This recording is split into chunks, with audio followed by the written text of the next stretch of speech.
In a major diplomatic breakthrough today, the United States and Iran conducted a prisoner swap. 4 Americans held in Iran, including Washington Post reporter Jason Rezaian, were exchanged for 7 Iranians held in the United States. A 5th American, a student, was released separately. Hours after the exchange, the U.S. and 5 other world powers, Russia, China, Britain, France, and Germany, lifted sanctions on Iran and released billions in frozen assets, implementing the landmark nuclear deal reached last summer in Vienna. Charlie D'Agata is there. Among the 4 Americans coming home are Washington Post journalist Jason Rezaian, former U.S. Marine Amir Hekmati, American businessman Nostratola Khosravi Roodsari, and Christian pastor Saeed Abedini. The 4 men were exchanged for 7 Iranians who are imprisoned or charged in the United States. CBS News contacted Abedini's wife Naghmeh in Boise, Idaho. It's a huge burden being lifted, and just seeing my kids so happy, it's been amazing. It's like Christmas and birthday and everything, all the presents all in one.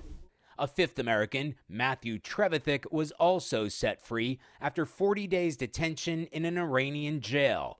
And Tehran pledged to determine the whereabouts of Robert Levinson, a retired FBI agent who disappeared nearly 9 years ago. The unexpected news broke just ahead of the IAEA announcement that Iran had complied with obligations on the nuclear deal that will bring crippling sanctions to an end. The country of 80 million people has been on an economic timeout for more than 30 years. Now it's open for business. U.S. Secretary of State John Kerry. That Iran has followed through on the promises that it made. It has kept its word. And we will continue to do the same.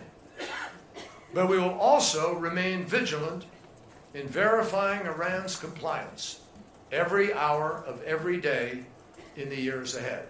The agreement means Iran can now sell oil on the open market.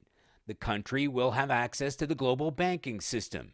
Iran can immediately recoup around $100 billion in frozen assets overseas. But while European companies can now do business with Iran, for American companies, most restrictions still remain in place, and U.S. banks cannot trade directly with Iran.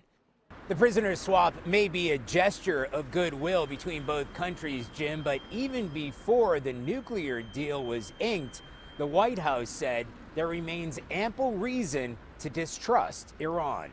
Charlie D'Agata in Vienna, thank you very much.